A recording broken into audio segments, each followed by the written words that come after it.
Hi, folks. How are we all? Another Tuesday evening, another live stream. Just put the pre-show on for a second. Nice to see everybody in the chat. Cookie Boy, nice to see you there. Thank you very much for all the posts. Really appreciate it. You can see I've got my chat back this evening working, which is good because it wasn't working the other day, but it is now, so that's good. And nice to see other people there too. So it's good to get another conversation going about first-time buyers on the RBA. Of course, we'll touch the RBA to start with as well, their decision today. Dogs are here, sort of. Yeah, they're sound asleep, which is good. Let's hope they stay that way. The bins are still to be recorded, collected, I should say. So it'll be interesting to see whether we get the dogs alive. And here's the view from the studio. And you can see Aaron is there, fully dressed up in the right attire with Christmas jersey and a scuba set. So we'll be discussing that shortly. It's very, very funny. It's certainly got quite a lot of discussion going as to what is the on about. So we'll look at that too. Anyway, we're at time now. So 8 p.m. Take the pre-show off. I'm going to start the show properly. Be back in just a moment.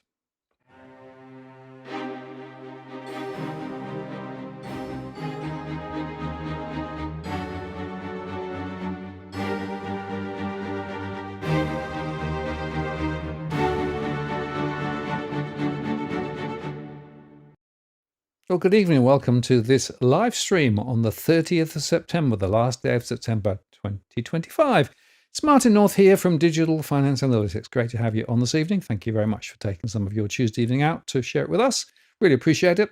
Have an interesting conversation today with Aaron and, of course, the founder of bRight, or co-founder, I think, of bRight, and or bRight Agent to give it its full name, and we'll bring him in just a second. Just before I do that, let me remind you that we don't provide specific financial or property advice. It's a general conversation only.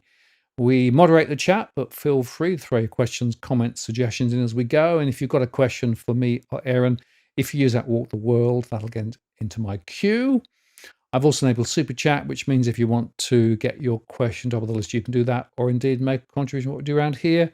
Really appreciate those who do support us, either via the Super Chat or via Patreon or via PayPal. It really helps to cover the cost of what we do. We don't do this for profit. We do this because there's a really important conversation to be had. And thanks very much for all of those who support us. Right. And now let me bring Aaron straight in. Hello. How are you doing? Hi, Martin. Great to be with you as always. And I don't know about you, I'm quite excited for tonight's discussion. Yeah, I think it's going to be a really interesting discussion, and I don't know whether you want to explain the garb now or later. When you want to do that, because everyone's going to ask. Well, I might do that as we go. There's a little bit of symbology tonight. It is mortgage debt Christmas Eve, I feel. You mentioned the 30th of September just a moment ago, and I feel that essentially this is the night before debt Christmas. I think from here on, we're going to see a lot of people swimming in debt. And I might allude and use a few metaphors as we go through the show tonight about why I'm wearing this Christmas sweater and snorkel, Martin.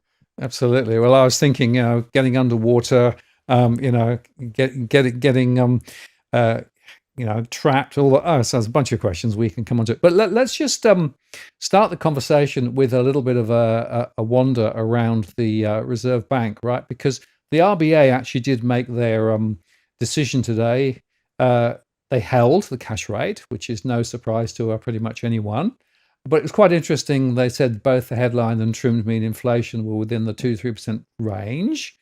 And there's a bit of volatility there. But actually, interesting, inflation is a bit higher perhaps than expected at the time of the August statement. I thought that was quite interesting. The private demand is recovering. In other words, household consumption is perhaps rising a little, maybe because real incomes are rising, although I'm skeptical about that across the board. Housing market, they say, is strengthening, a sign that recent interest rate decreases are having an effect. So they almost are celebrating the fact that prices are rising, which is quite surprising. Credit's readily available to both households and businesses. Not small businesses. My small business survey suggests a lot of people are struggling still. Growth in employment has slowed slightly, but it's still 4.2%. wages growth has eased from its peak, but productivity growth has been weak and growth in unit labour cost remains high. So that's sort of a starting point. And by the way, just for highlighting this is actually the wage price index, but also the newly approved EBAs, the enterprise bargaining agreements, and they're rising. And I think that's a very significant forward indicator of potentially more inflation ahead. And I've got this basic view that inflation is probably more well wedded in than a lot of people would think. They went on to say that there are uncertainties about the outlook. On the domestic side, strong unexpected data on growth and inflation may indicate households have become more comfortable consuming as real incomes and wealth rise. Alternatively, growth in consumption might not persist if households become more concerned about overseas developments or indeed inflation. Uncertainty of the global economy remains elevated, and there's also the question of the lag effect. How long does it take for the 3 rate cuts to work through? That's still an unknown question. It's also worth just taking this on board that, of course, Australia ranks among the worst for productivity growth, and the RBA again mentioned productivity. Mexico's worse, but pretty much everyone else is better than us. This is according to the OECD analysis. Now, okay, they did actually adjust it to purchasing power in the US when they did this, which makes it worse. But nevertheless, the truth is that unit labour costs rose by more than 4.4%, and that's a problem in terms of actually productivity. So their conclusion was that they are going to wait and see, cautious. We're going to talk about heightened uncertainty in the outlook.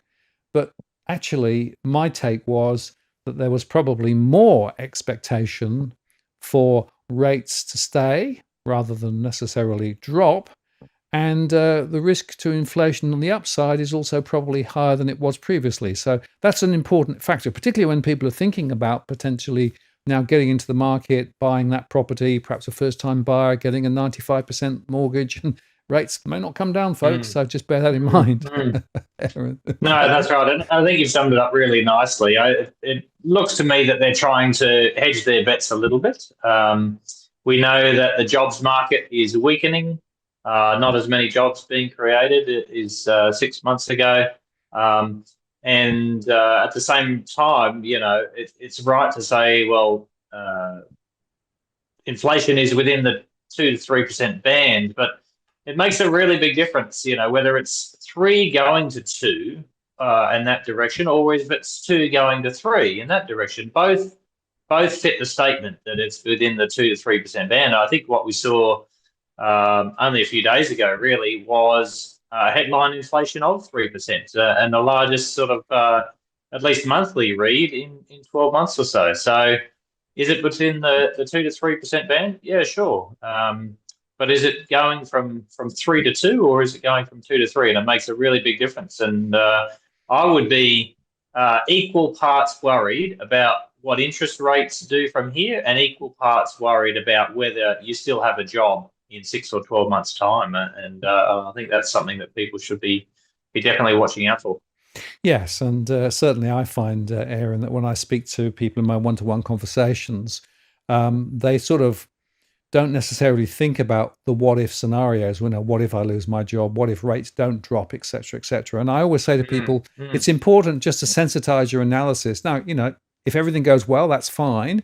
But, sometimes things happen. And if they do, that's quite relevant. Another interesting and relevant point, by the way, is the tax take. So, tax revenue surges to a 25-year high, and the Chancellor and the Treasurer, I should say, was actually celebrating the fact that the budget was less severely impacted. But of course, if you look carefully, that's because it's actually about personal income tax growth. And in fact, personal income tax collections is now $338.8 billion, or more than 2/3 of all income tax raised by the government last financial year. That is a lot. Plus, of course, from superannuation too. So the truth is that there is a very significant question here about the amount of taxes that's being paid. It's higher than it's ever been. And I see that in my household surveys, of course, because quite often what I see is that we have people who are seeing their incomes rising a little, but they're actually net disposable income is not rising because the tax is going up. And that's something that a lot of people, I think, probably don't fully take into account. And the other interesting observation, Aaron, this is something you might want to comment on. But Sarah Hunter, who's at the RBA now, was talking about the fact that the monthly indicators for inflation are a bit wobbly.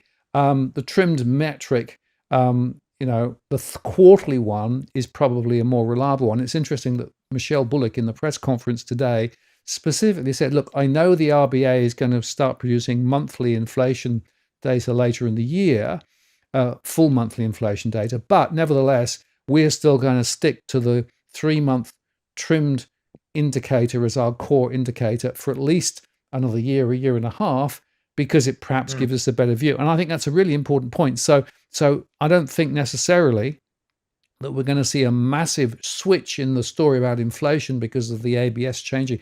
And interestingly, the comment that Michelle Bullock made was also the fact that the seasonal adjusting on the new view might actually be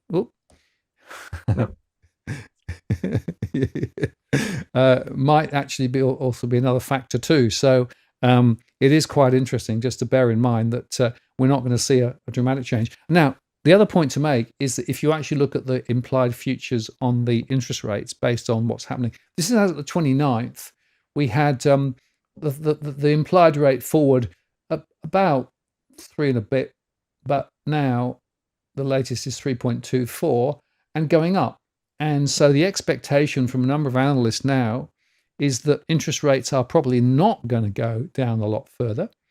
Remember, we're talking here about the cash rate. That means that mortgage rates might actually not drop that much. And by the way, some of the fixed rates, which were quite good, have actually become less good recently. So actually, the other point to make is that if people are thinking about the interest rate story, and particularly for mortgages, you need to sort of not necessarily bet on significant rate cuts ahead.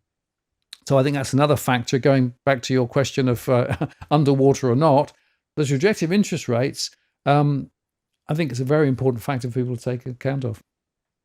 Yeah. Well, let me just try and touch on a few of the items you mentioned there. I believe that the issue of personal income tax was spoken about as part of the productivity roundtable that the government had recently. I didn't see a lot come out of the roundtable when it came to any proposed changes to personal income tax or offsetting those changes against a broader base tax, a GST or anything like that. I think a few questions were put to the government, but largely I didn't see any action items come out of that area specifically. So your comments on the RBA and their use of the monthly data versus quarterly data, it really does beg the question as to why they don't just have 4 meetings a year and then any other meetings by exception. If you got a particularly bad read on employment or something, you would just call the members together and you would do an out of session meeting. Why have almost monthly? I think they've just outside of monthly, sort of six weekly, 8 weekly meetings. It used to be monthly, but they've roughly 6 they've got weeks. Why not have 4 meetings a year? The week after you get the quarterly data, if that's what you're interested in, and then, as I say, call a meeting by exception if you get a shock one way or the other. I think it does more to obscurate the issues, and it implies that they are paying attention to the monthly data. You'd also be asking the question, well, why does the ABS go to the effort of increasing the fidelity of their monthly data reads if the RBA is not interested in that data set? So I just can't make sense of any of that, to be quite honest. And then back to the shocks, and I look forward to talking about it a little more this evening. There's any number of issues that could come along. We've already mentioned a couple already tonight. Rates not being adjusted as expected, unemployment, things of that nature. It does not take much to send you underwater. And the equity buffer in your property is essentially your best way of riding out those waves that come along. And the less buffer you have is essentially like swimming with less of yourself above the waterline. And at some point, you're either going under, or you might need an artificial device to keep you afloat. When you can't breathe underwater. So for all of those reasons, I think it's very dangerous to be suggesting that people can just ride out this storm and continue what we're doing. Yeah, and we can talk a bit later about the agenda the government has in terms of pushing the story. I think one of your earbuds dropped out, by the way, when you moved your helmet, so just bear that in mind. It's one of those technical issues. When you swim underwater with earbuds, you've got to be a little bit careful. Don't do shows with children, animals, or snorkeling devices, I think is the rule. Yeah. No, that's fine. But no, there are some very significant issues. Now, one other one which I just want to touch on as we get into this was the latest information on the housing approvals, right? So this is another of those watch what you see, because there's a target for the supply of property which is completely illogical based on what's actually happening. And this is actually what the dwelling units data came out. So the head of construction statistics said the drop in total dwellings was driven by an 8.1% fall in private dwellings, excluding houses, following a 25.8% fall in July. Now, I know that high-rise approvals are lumpy because by definition, when you get one high-rise building, you'll have lots of developments in it. So it is wobbly, but it is interesting to see that they continue to fall. And by the way, private sector houses also fell, down 2.6% in August. And if you look at it, you can see that pretty much the private sector house fell. Fascinating.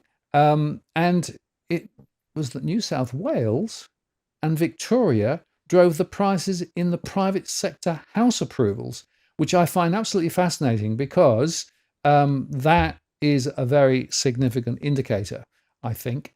Now, it did rise in Western Australia and in Queensland, but the private sector house falls driven by the two largest states and were down 8.3% and 6.2% respectively. That's a big deal. And then you can see their apartment approvals, excluding houses, fell. And here are the statistics across the state. So we're not doing that well in terms of the story with regard to housing approvals. Now, as we discussed in a show with Edwin recently, one of the reasons is that developers aren't actually really wanting to commit much because the cost of building is just, well, not great, and they're waiting for the government to give them more money. We've also got, of course, the lags between trying to get approvals through the system and actually starting to build. So the chances of them achieving their housing target is pretty limited.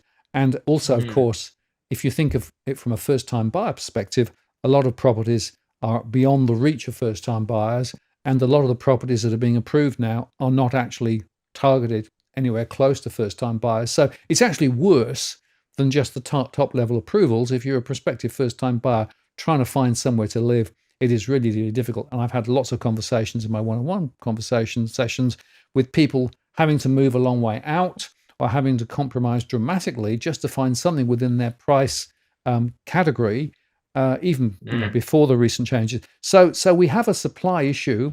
Now, there are lots of other issues that we'll touch on in a second, but I do think this is a really important factor. And again, it shows that the words and figures differ between what the politicians are saying they want to do about housing and affordability and what's actually happening. And I would argue that the first-time buyer bribes, I'm going to put that on the table, I think it is a bribe, is part of the government spiel again, but actually isn't necessarily going to help a lot of people. I think Edwin made the point really well yesterday on the Monday evening property rant that the numbers just don't stack up for high-rise developers.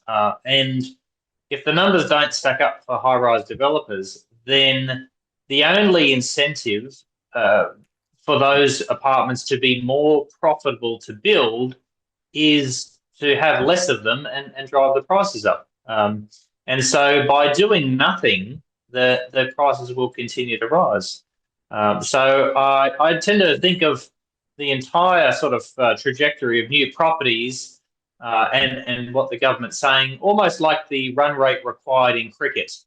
If you've got a required run rate of 6 and over, anything less than 6 and over, you're simply not going to catch that required run rate. You're going to lose the game. And I think the last thing that really anybody wants to see, the government don't want to see it, first homeowners don't want to see it, is a change, backwards. Not only are we not meeting the required run rate, but the number of runs per over is getting worse with each sort of session. So, and nobody wants to see that. Let's be honest.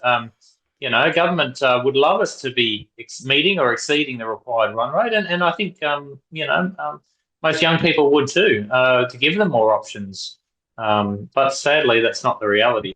The other part here, and it's certainly not a get out of jail free card, but you've got to wonder how much the government can actually do in the market, and then so for that reason, really, the question should be asked: should we be setting such ambitious targets, and perhaps raising people's expectations a lot if we don't hold the levers to be able to do much about it?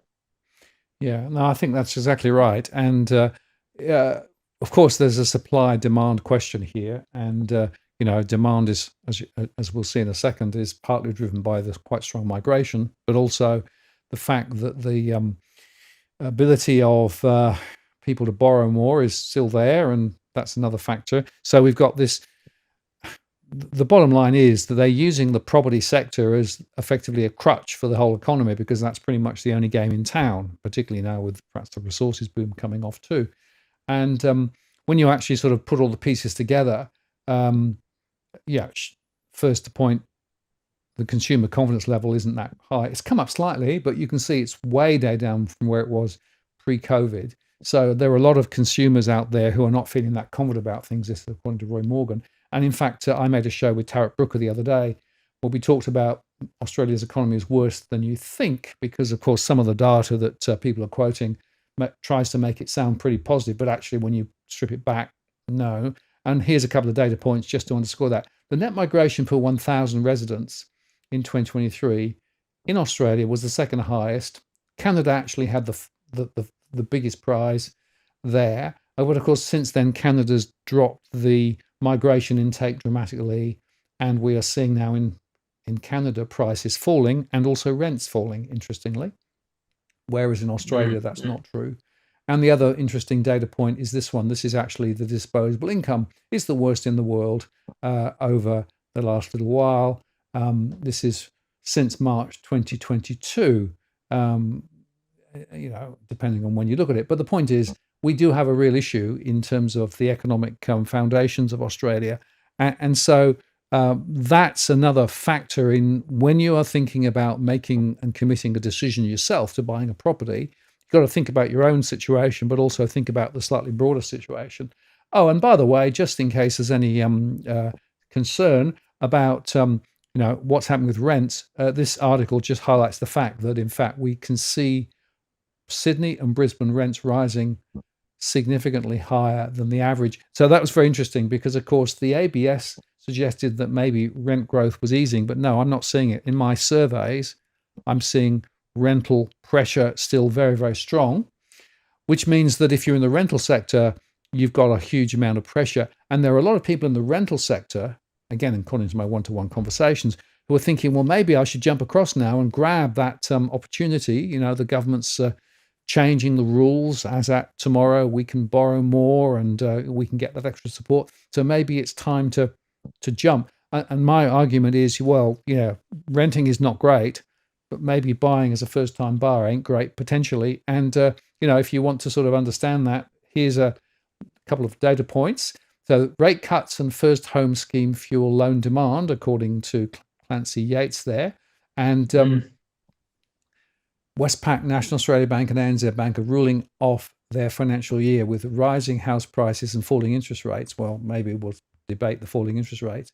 The scheme is open now to all first home buyers, and that could have a material tailwind behind first home buyers. A new report from Citi suggests home loan growth will accelerate further, helped by the effect of past rate cuts and stimulus, including help for first home buyers.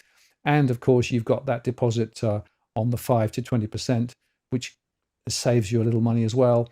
And so there are people suggesting that we're going to see significant growth. Now, I would argue a lot of the benefit of the first home program that we're talking about is going to benefit the banks. They're going to lend more, they're going to lend bigger, And of course, the banks are saying, whoopee, that's great. And it's fascinating. Did you see this one? This was from the Real Estate Institute. First home rush sparked shock price surge ahead of deposit scheme. This was actually updated on the 29th of September. Aussie home prices have jumped by $50,000 the first month, with panic buying sweeping the market as the federal government's expanded home guarantee scheme takes effect. That's a bit over the top. The scheme kicks off on Wednesday, removes place and income limits, and raises property price caps, allowing more first home buyers to enter the market. And they talked about the market's already in frenzy. In the next few months, once the scheme is cut, it's going to be worse. Property buyers need to calm down and stick to their budgets. I agree with that. Don't overpay. But then they sort of talk about queues in New South Wales and inspections in Victoria, heightened demand for the sub 900,000 units and townhouses. Queensland offers sight unseen and rapid sales. Western Australia listings down 25% with 20 offers on the sub 750,000. South Australia expanding eligibility, double the number of servers within reach of first home buyers, and Tasmania buying activity. Oh, look, spruik. Can you smell the spruik? Oh, look, it doesn't get more FOMO than that, really, does it? I think I was surprised and also not surprised in your conversation recently with Chris Bates to hear that a number of investors have been buying up this bottom end of the market, knowing that this day is coming, knowing that it is essentially that lower price point that people are going to be clamoring over each other, just like toilet paper in COVID. People are going to be no short of frenzy when it comes to buying up the last sort of skerricks, and it looks like a number of investors have been able to cash in on that. So, it doesn't get more FOMO than those sorts of articles, and I think the element of sad truth to it is we are likely to see more people rushing in without that due diligence, without knowing what they can truly even afford to repay, perhaps thinking that the job they're in now, that they'll be in for the next 30 years,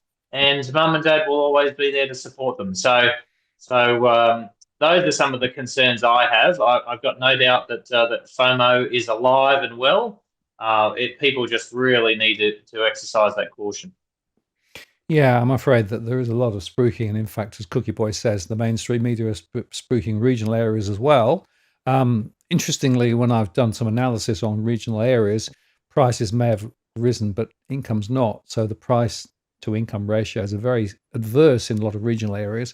And of course, quite a lot of employment in those areas are a little bit less certain as well. So we need to be a little bit careful, I think, about some of this.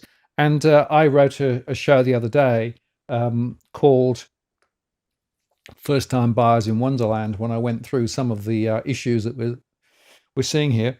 The spruiking, the bank of mum and dad still being quite strong, all of the other government support mechanisms that are there for households. There is really a lot. And I tried to get a calculation done as to what the real cost of the schemes, the federal and state schemes for first-time buyers, are actually turning into. It's very, very hard to get any decent numbers because nobody actually reports the numbers. But I can tell you that it's a big number. And of course, the bank of mum and dad is also big as well. So a lot of people are actually tapping their parents and getting $10,000 from New South Wales government and the stamp duty benefits too. So there's a lot of money flowing around there trying to actually pump people into the market. And I just think it's a bit of a,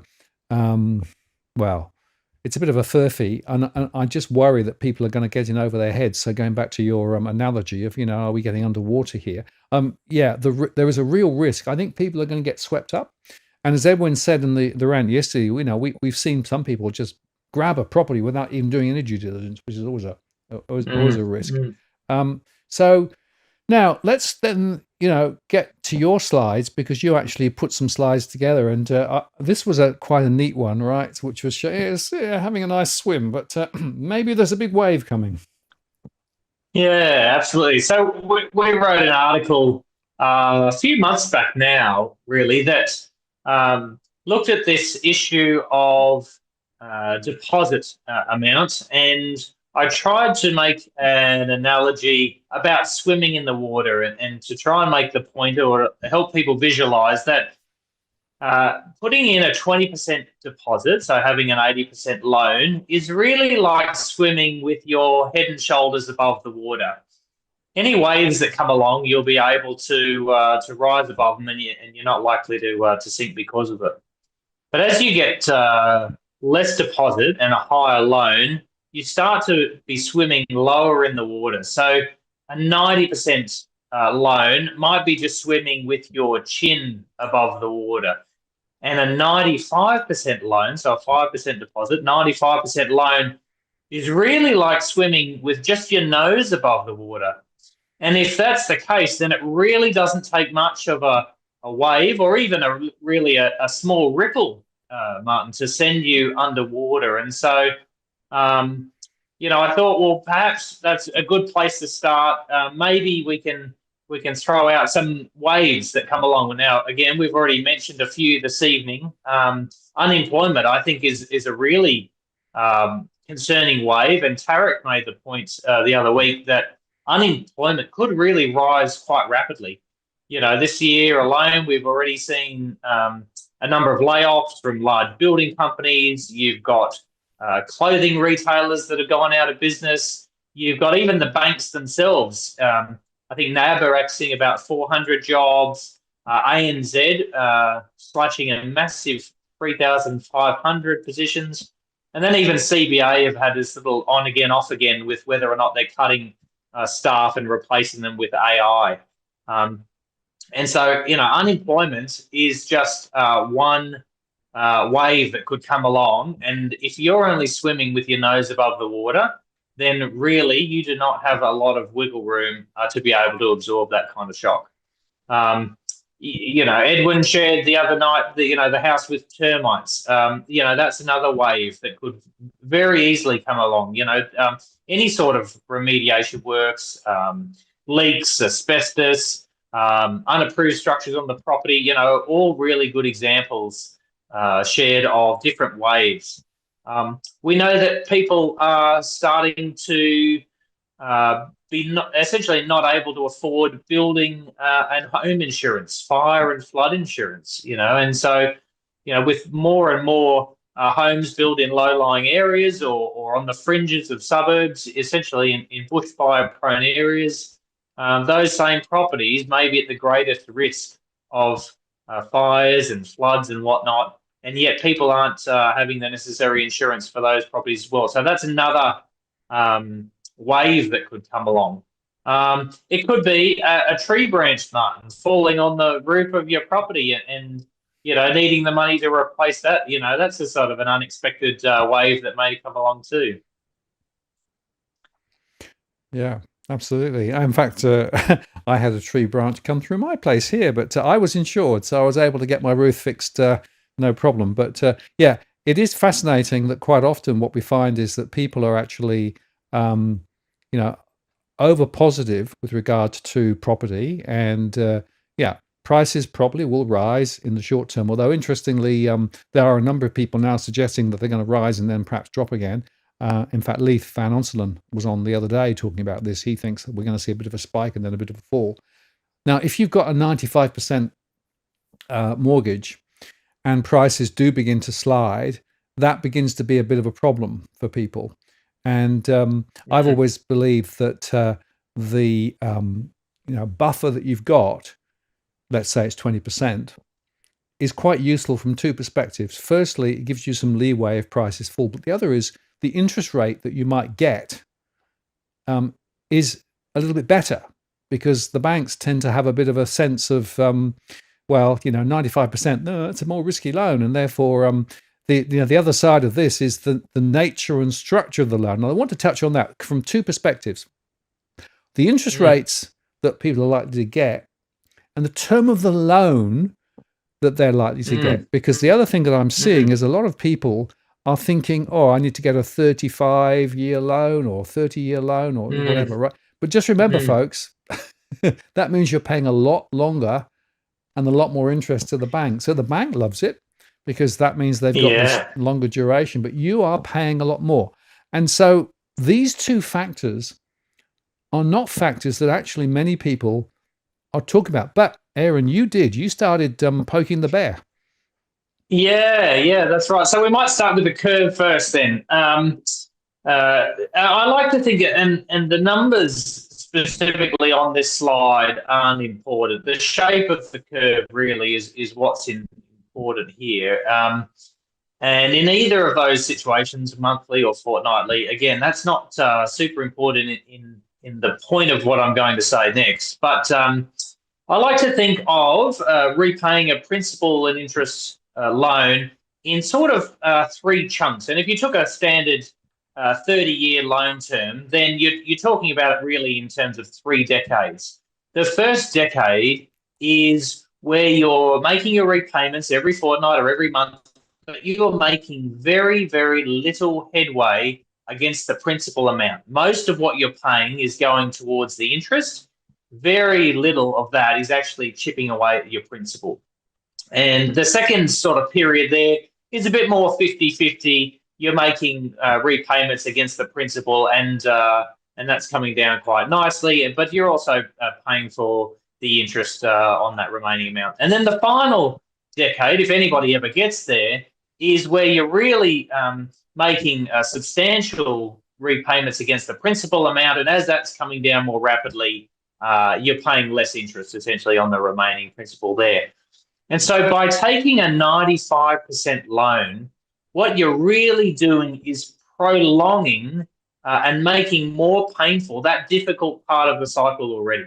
That difficult sort of first 10 years where you're making very little headway against the principal amount of your loan. And so if you're only starting with 5% equity, you might find that after 10 years of repayments, you're not much more than 5% equity. And if it's going to cost you a couple of percent on that to even sell your property, in some extreme instances, you could be going backward quite rapidly, or at the very least not making as much headway as you think you are because of the nature of that curve and how much interest. And like you just said, the banks will be making an absolute mozza off these loans. And we know that people that are only holding those properties for sort of 7 to 10 years won't be making much headway against their principal amount. They just can't. They just can't afford it. And the shape of that curve is not designed for them to be able to make much headway. And as I said, I think it's going to get a lot worse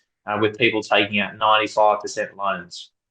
The second point you touched on, Martin, I think is on the next slide. So we wrote an article last week. I looked at some of the bank pricing of their interest rates and what they were offering first home buyers. And what I really found shocked me.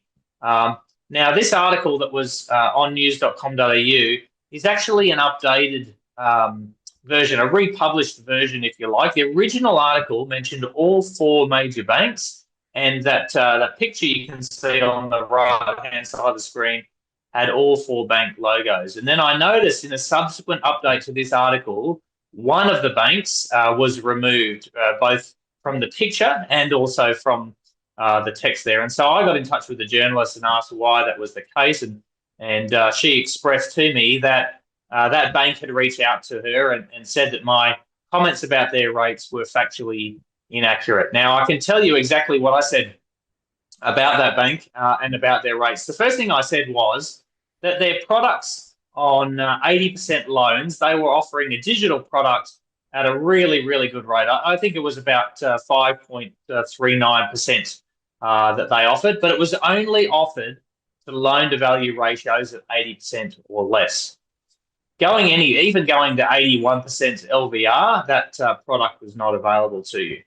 And then of the remaining standard principal and interest, so not the fixed rate loans, but their principal and interest loans, the simple loan and the variable loans, they were offered at higher rates all the way up to 95% LVR. And I'm not talking by a small amount either. I think the top rate was like 6.5 or 6.9% or something like that. So, you're essentially getting slugged an extra 1.6% because you're taking a higher loan amount. Now, if you go back, traditionally speaking, or I guess up until this evening, I have no issue with banks charging higher rates for riskier loans. I think that works with their business model, and essentially that's what they've always done. But the difference, and I'll be waking up and checking all of the bank screens tomorrow morning, the difference is that anybody who's applying for these products under the federal home guarantee scheme, essentially that's no extra risk to the bank. The bank is taking on no more risk for those loans above 80% than they are for those loans at 80%. And so the question really should be asked, why are they charging higher rates to first homeowners if the bank is not taking on any more material risk for those products above 80%? That was the question that we were essentially asking. The tangible thing we were calling for was that the banks do offer those 80% rates to first homeowners that are applying under that scheme, because they're simply not taking on any extra risk. I can see other loan types, and you might want to do investor loans at higher amounts for riskier loans, but specifically for those government-supported loans that are being taken out, there are no extra risk to the bank. Why are they charging higher rates for those loans? And just before coming on the show tonight, I thought, let me just check to see if any of the big bank websites have been updated, knowing that tomorrow this scheme is supposed to be extended. It is already in effect, to be fair. And sure enough, all of those loans are offered at higher rates for higher LVRs. And I think even if magically we wake up tomorrow morning and see all those rates drop down for first homeowners, it hasn't allowed people to plan and prepare for that situation, for them to be able to do their numbers, to work out what they can afford. And so I suspect that we'll wake up tomorrow morning, Martin, and those rates won't be updated to match the 80% for first home buyers. And I really think that the banks are leveraging this opportunity to price gouge against these first homeowners. And if you think about it logically, it's counterintuitive to what the government are trying to achieve by being able to help people afford more, more affordable places. Essentially, it's a wealth transfer from your back pocket to the bank's back pocket. Yes. Well, the banks win out, don't they? And, if you look at the proportion of lending from the banks, it's now 2/3 to property, 1/3 to the rest of the economy. It was reversed from 20, 30 years ago. And they're always looking for more cannon fodder. It's interesting, there are a few banks now talking about offering other incentives, cash incentives, or even things like frequent flyer points or something to try and actually attract people. But of course, you've got to weigh that up against the real cost of the loan over the life of the loan. And if the interest rate's higher and it stays higher, then you're going to pay a lot more in interest over the life of the loan. So it will be very interesting to see how this plays out. Now, of course, Chris Bates on the other night on the channel said, well, go to a mortgage broker, they can help you navigate this. And I think that's true to an extent. But if the basic philosophy of the banks is they're going to take the 95% as the amount of the loan, not the 80%, because of the fact the government's guaranteeing the 15%, but it's still 95%, most people will end up paying a higher interest rate for their first-time buyer loan than they perhaps expected that they might, with all the consequences. And to further illustrate this point, I ran a scenario where you had essentially two couples that both took out $1 million loan.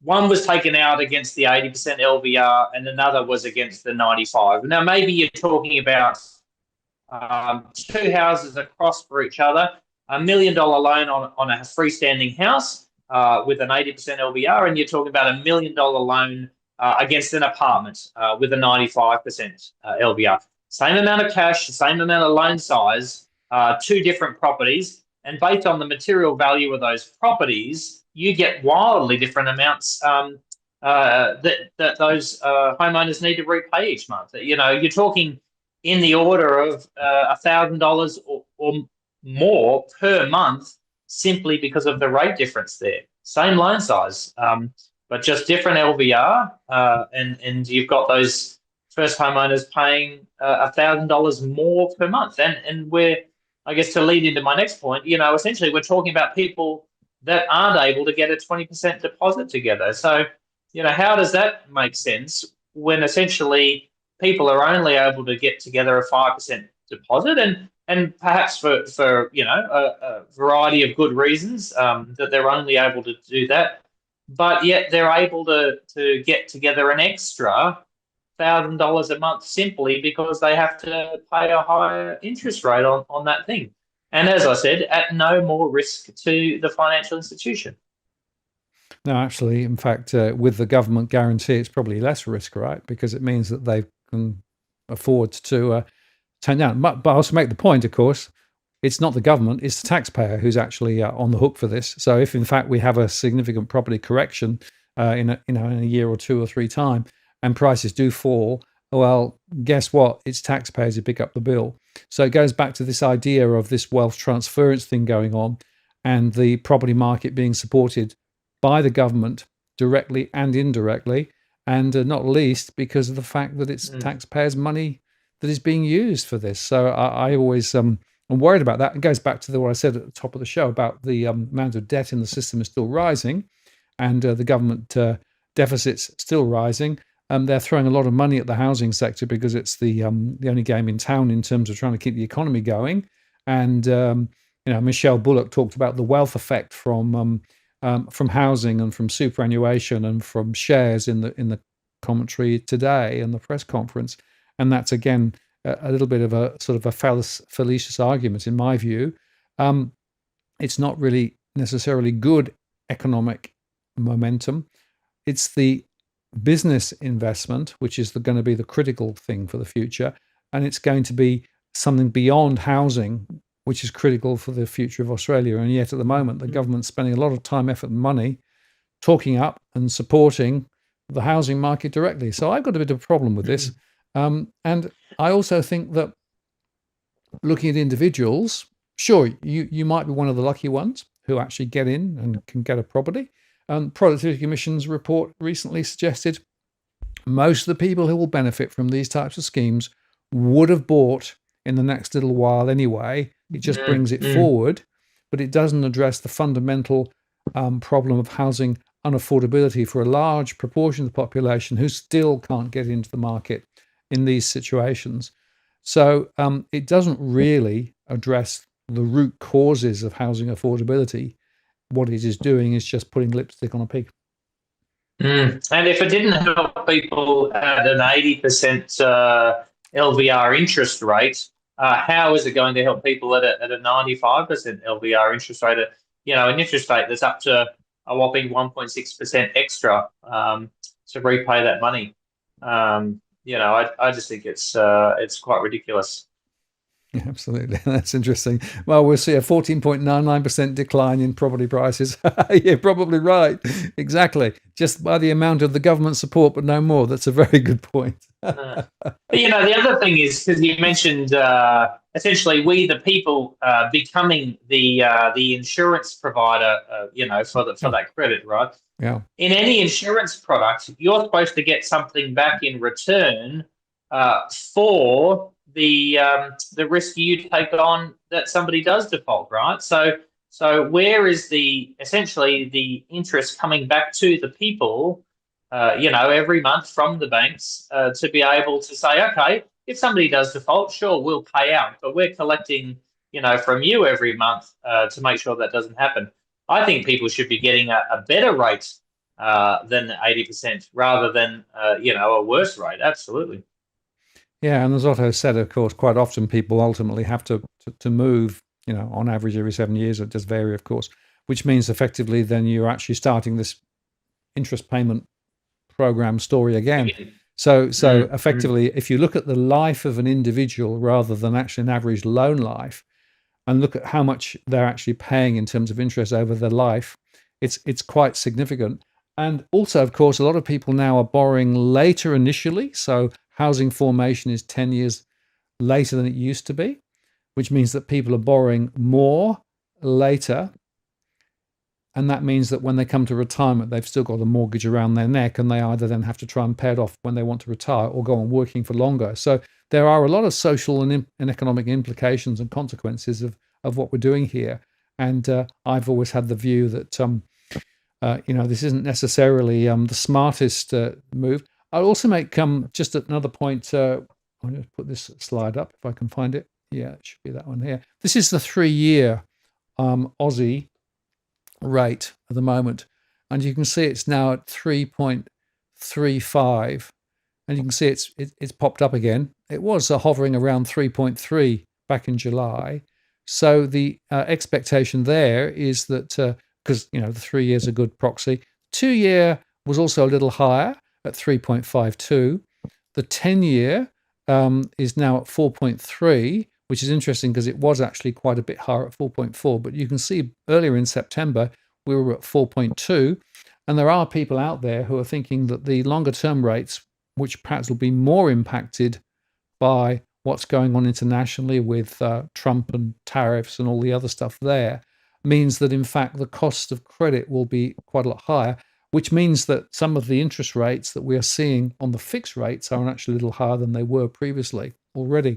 So there's a lot of international uncertainty. And going back to your waves analogy, we've talked about some of the immediate things around health and circumstances and those sorts of things, the quality of the property.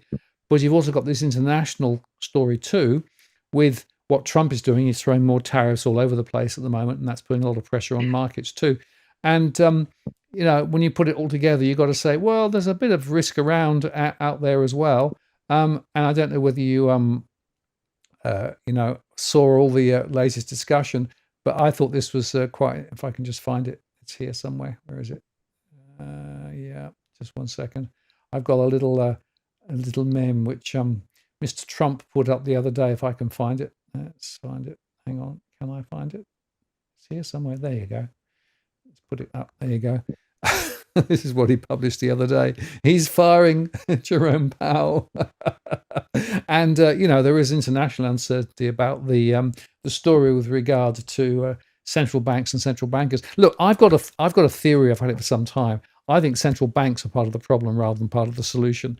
And when you actually are thinking about what to do if you're a prospective first-time buyer, don't necessarily be persuaded by what central banks are telling you, because they don't really know. Their forecasts are pretty bad, and you can see that Michelle is pivoting towards potentially higher inflation and higher interest rates. The markets are saying higher interest rates. That means that effectively people are going to have less benefit from lower rates ahead. And one of the things I see in my surveys quite often from first-time buyers is it's going to be a real struggle to get into the market. But of course, over time, income is going to rise, interest rates are coming down, so it'll be fine later. Except in my surveys, I'm still seeing people who are down the track, 3 to 5 years down the track, still struggling with trying to balance the budget, and actually in some cases, having to cut back on spending simply to pay the mortgage. So it is important to do, I think, a 5 to 7 year horizon when you're thinking about property. And Chris Bates said the same. Don't just think about it as a year or two. Think about it slightly longer. Run some cash flows and those things, and run some counterfactuals. And I guess the bottom line from my perspective is there will be some people who will benefit from this, but strategically, I have my doubts. Yes, yeah. No, I tend to agree with you, and I think that you can't always predict the waves that are going to come along and rock the boat. And look, maybe there are things that are completely outside of your control. You're not going to be able to do much about it. There might be global forces.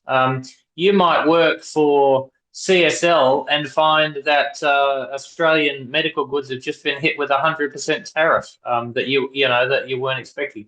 You might work in Australian film and television and find that that the movies we export are hit with a 100% tariff, and you couldn't have predicted that either. And so it's certainly good to think about what you can control and how you can manage your finances.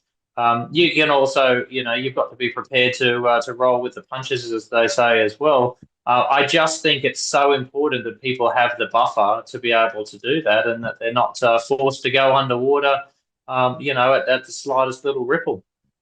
Absolutely. In fact, Cookie Boy put this post up, which is just worth going into a bit more detail. We're in the 1970s all over again. I think we probably are. We cut way too soon. Yes, I tend to agree with that. In fact, he mentioned Roger Brown. Roger Brown was a very smart older individual who we had on the show a few times years ago. He died, unfortunately, now. But he was talking about all of this sort of cycle with inflation starting to stir again. And, he was saying, be careful, because at that stage rates were quite a lot lower and people were leveraging up. But of course, inflation hasn't gone away. And it's interesting, of course, that, people are saying, when will the rate cycle end? Greg said the rate cutting cycle has to end eventually. Then there'll be a rate hiking cycle. Have you any idea about when it is? No, I don't really know, because it depends on some of these externalities. What I do think is we are close to the end of the rate cutting cycle. Markets are now saying maybe one rate cut next year, maybe, but that was way down from where it was previously. But if the inflation story continues to be a little stronger, and I think it's likely, I mentioned the enterprise wage agreements just at the top of the show there, the chances are we could be at the end of the rate cutting cycle. We'll wobble along sideways for some time, but what if the next move were up? That's the question to think about. And generally, if rates start to move up, we don't just get one, we get 2 or 3 or whatever, right? And remember, long-term interest rates are still relatively higher compared with now. So we are not actually in ultra cheap rate range, maybe, but we're not necessarily in long-term average range either. So there is always the potential that things could actually go up a little bit. Otto is suggesting that middle of 2026 with currents. Yeah, I think that's a reasonable bet. And it depends on lots of things. What's going to happen to the dollar? What's going to happen to the US? All those sorts of things too. But there is a lot of thought here that people are still banking on significant rate cuts, and they sort of are thinking back to the the COVID and post-COVID emergency rate levels. Well, then I don't think central banks will ever do that again. Central banks triggered inflation because of those ultra low rate cuts and because of the massive flooding of the liquidity in the system that they did, first from the global financial crisis, but then second from the COVID. They created the problem. So I'm not sure that we should rely on central banks to solve the problem. And the only way I can see that that they might go much lower than expected is if that meddling, and going back to your meme there, a moment ago, it's not to say that there won't be some pressure, a lot of pressure, direct pressure applied to get rates much lower. Now, the question and the point you're making is, should they be that low again? And I think there's, absolutely not. Will they be that low again? Well, who knows? Well, it goes back to the political impact. And look, my belief is that the Reserve Bank is as a political institution of any other institution. So they're not above politics. They're not, completely disconnected from it. And it seems to me that if you look at what Trump is doing, he's definitely injecting more political influence on the Fed to try and cut rates for various reasons. But that will lead to higher inflation again. And the inflationary impacts, somebody earlier on said, the problem with inflation is it's like a continued pain problem. It reduces your spending capacity. And even Michelle Bullock said in the press conference today, prices are a lot higher than they were. They're not going lower, So we are now at this. You said that several times. Yeah, we're at this new level now. But what it means is that when you actually think of household budgets and trying to balance, money coming in, money going out, well, okay, some people are experiencing wages growth. I'm not seeing a lot, but people are also still seeing significant price rises working through. And so again, if I'm modeling out this through my surveys, I'm still seeing a lot of households in financial pressure where they're having to make these very tough decisions about what they spend their money on. And we really have not got a way out of this problem. I guess the question, and I think somebody asked this question a little Yeah, Cookie Boy asked. So what's our solution? What you think, Aaron? Cut migration, remove negative gearing, give more tax perks to owner occupiers. Um, I don't personally think that we should be giving any more incentives for owner occupiers. I think we Mm, should be looking mm, quite hard at some of the incentives for the investment sector who've done very well. But migration mm, is one of the obvious things which needs to be addressed. The other is the cost of energy, and the cost of energy, of course, is driven high simply because mm, of bad mm, policy with regard to the gas and gas reservations and those things. So there are mm, things that mm, the government could do, but for some reason, they don't seem to be wanting to tackle those structural issues. The migration story is still one where they're still saying, no, we need very strong migration. Why? Because Treasury needs everybody to pay more tax. Well, you saw the tax bill was up. Gee, well, that's a surprise. But the fact of the matter is that without dealing with the energy problem and the migration problem, we're going to find the housing sector continuing to be out of reach for many. We're going to be seeing more money from taxpayers being thrown back to first-time buyers to try and get them back into the market. And we're going to see more first-time buyers lured into going to the market without necessarily doing their due diligence, leveraging up. The banks will love that. They will announce significant price profit improvement for their shares and significant margin improvement for mm, their business. And by the way, the banks at the same time are shaving the rates to depositors quite mm, mm, significantly. That's how they're making all of this work at the moment. So, to mm. my mind, we have a bit of a problem. But look, as we come towards the end of the show, Aaron, your final thoughts. If you are a prospective first-time buyer, what are some of the questions that you should be thinking about? Well, sadly, I have more questions myself than answers. Uh, you put the disclaimer at the top of the show that you always have. This is not financial advice, and I'm not going to give any sort of financial advice this evening, or quite frankly, any other time. I think that situations are so personal that people need to really understand themselves, their situations, their financial goals, their housing goals as well, their career goals, all of those sorts of things before jumping in. Um, I'm not saying that people should always save up for a larger deposit and a larger deposit and a larger deposit. And I do see the commentary around the affordability of housing getting away from people's ability to save. So I'm very sympathetic to that.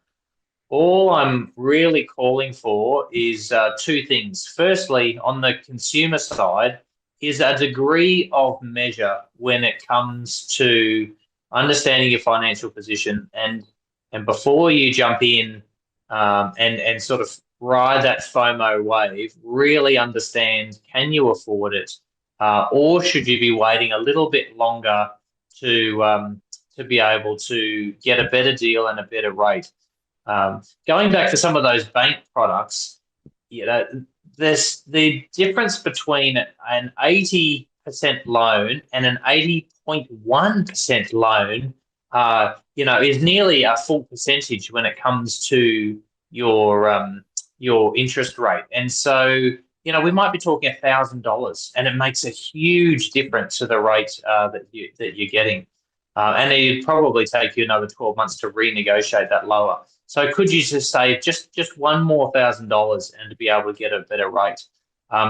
That's the kind of thing I would really be encouraging people to do, is really understand what they can afford, what rate they can get to be able to capitalise that. And if you want to go onto the bank websites and play around with it, most of them have got sort of mortgage rate calculators and things like that. You can say, okay, if I take out 800,000 on $1 million property, what rate can I get? And if it's 800,000, and $1, what rate will I get for that? And you might be shocked as to the answers that you get there. So definitely, do your due diligence in that regard. The second thing is, and I made mention of it at the top of the show, I'd really like to see the banks coming on board to support the whole of government initiative to be able to make it more affordable for people. And I'll come back to the word affordable. I think we'll end there this evening, and I finally get to explain my Christmas sweater as well, the word affordable. But I'd really love to see the banks offering better rates for first homeowners, particularly those that are subscribed under the scheme. As I've mentioned at length this evening, it's of no extra risk to the financial institutions, and so they should be offering people a loan that's commensurate with the government's broader desire to make it no less risky for loans above 80%. So those are probably the two things, Martin. And then I guess moving on to my final point this evening, the reason for the Christmas sweater, the bonus, the night before mortgage debt Christmas Eve, it really comes back to that word affordable, right? And there you go. There's my little AI image of a puppy on Christmas Eve. Thank you, ChatGPT, for putting that image together for me. I think it might have been Gemini, actually, that one. Martin, I pose this question to you, and it comes back to the word affordability. If I gave you a new puppy for Christmas or for your birthday, happy birthday, by the way, just because it's free for you to receive it, or in a housing context, it's cheap for you to obtain it in the first place, does that mean you can afford it?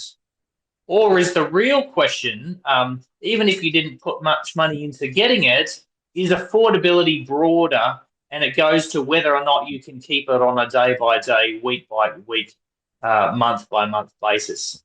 That is really the question, and I think people are going to see social media tomorrow absolutely plastered with messaging around affordability and how much more affordable it is for young people to be able to buy a property. Feel free to tag us in each one of those you see on social media tomorrow. I think social media is really going to blow up around this word affordability, and everything is going to be couched in from the perspective of, well, housing is now much, much more affordable because you can get a new property with hardly any money down. But the point I'm trying to illustrate here is just because you didn't put much into getting it, and perhaps it was a new puppy and it was given to you for free, does that mean it's affordable, or do you still have to put money into keeping it day by day, month by month, year by year? As they say, a puppy isn't just for Christmas, right? It's for life. And a property is for life too. And it amazes me how often I have conversations with people, a year or two after they've bought, and they're regretting the purchase. It was the wrong property. They didn't do the due diligence. They've actually ended up with higher expenses. And by the way, a lot of the disappointment is coming from the high-rise sector, where the strata fees have just gone through the roof. And so people are paying a lot more than they thought they were going to be paying for strata fees. But of course, if you have your own property, you've still got to keep it maintained. You've got to look after it. And unfortunately, properties do degrade over time. They need ongoing maintenance. So that's something else that people don't think. And interestingly, when I chat with people sometimes in my one-on-ones, I get them to just sort of list out the additional costs of owning a property. And it's quite interesting. Things like power, things like the council tax or whatever the fees will be there. And there's a bunch of additional fees and charges that just run out, and it's actually becoming quite expensive when you sit down and think about it. And quite often, when you actually look at the spreadsheet that they actually put together to justify to the bank that they could afford, it doesn't include a lot of those costs. And I don't think that banks do a very good job with people, helping them to really understand what their true affordability level is. Remembering that the banks use the HEM, these models that really are understating the real spending patterns of most people, but that's the ones they use. So for many people, they actually end up with a property that is something that is really going to be a drag on their finances. And okay, it's always tough to get into your first property. You're always going to have to make sacrifices, but grading the level of those sacrifices is the critical question. And I worry with you that we're going to see spruiking to high heavens we saw from that real estate story I played earlier on. People are going to get misled. They're going to get in over their heads, and therefore your thoughts with regard to the snorkel is really spot on. And I would congratulate you on coming up with that very, very strong image, which hopefully will help people perhaps just pause and think before they jump in, literally, and get over their heads. Indeed, and I'm surprised it stayed on for the night too, or for the most part at least. And I guess this, a final thought to illustrate that ease of entry does not equal affordability. You remember you used to see, I don't know if you see them very much anymore, but you used to see lottery groups or different charity groups auctioning off mega mansions to people. A $2 ticket, you win this beachfront property and all that. Sounds really appealing. Essentially, you have a low entry cost and a wonderful sort of prize at the end. But what you often saw, I think far more often than not, is people just couldn't afford to keep them. People just could not afford to maintain that prize themselves. So low barrier to entry does not equal affordability, is my point there. That is a really, really important point. And yes, it is important. And look, we just come back to the same old in a way. Do your due diligence, make sure you don't get in over your head, make sure that you understand the motivations of the banks and understand the motivations of the real estate sector as well. There is a clear need for people to go buy property, but buy the right property and don't get in over your heads.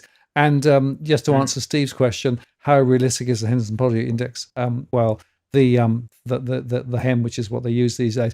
No, it's not. It's not realistic at all because, again, according to my analysis, people are actually spending a lot more just on day-to-day things. And healthcare costs, insurance costs, that's another big one that people forget quite often as well.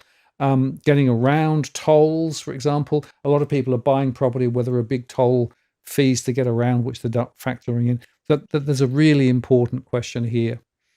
And so as Cookie says, it's very important to ignore the spruikers and those with self-vested interests and do your own due diligence. Aaron, thank you very much for spending some time with us. Even just a quick plug for your service. Do you want to just tell people about that before we go? Yeah, sure.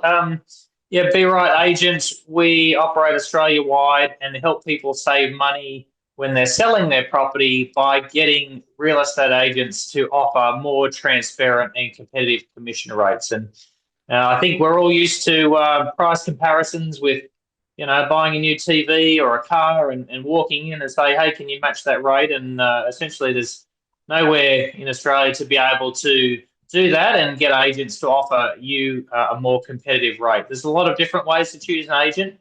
We think price should be one of them. Not the only, certainly, but price should be one of them. And if you're going to great lengths to save 0.25% on your home loan rate, why not save as much as you can on your agent's commission rate as well, or at least get them to offer you the best rate you can and make an informed decision. It's your house at the end of the day. You've worked bloody hard for it, so you should keep as much equity in your back pockets as you can. So bRight Agent, operate Australia-wide from our little app, which is getting its first major makeover in the next few days, which is quite exciting. And look forward to be able to connect you with a local agent that will offer you a great rate.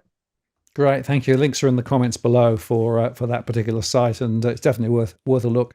You can definitely shave some of the costs away, and of course, when you're buying a property, it all helps. Aaron, thank you very much for spending some time with us this evening. Congratulations on your work with regard to these interest rates and scaring one of the banks, which is quite funny.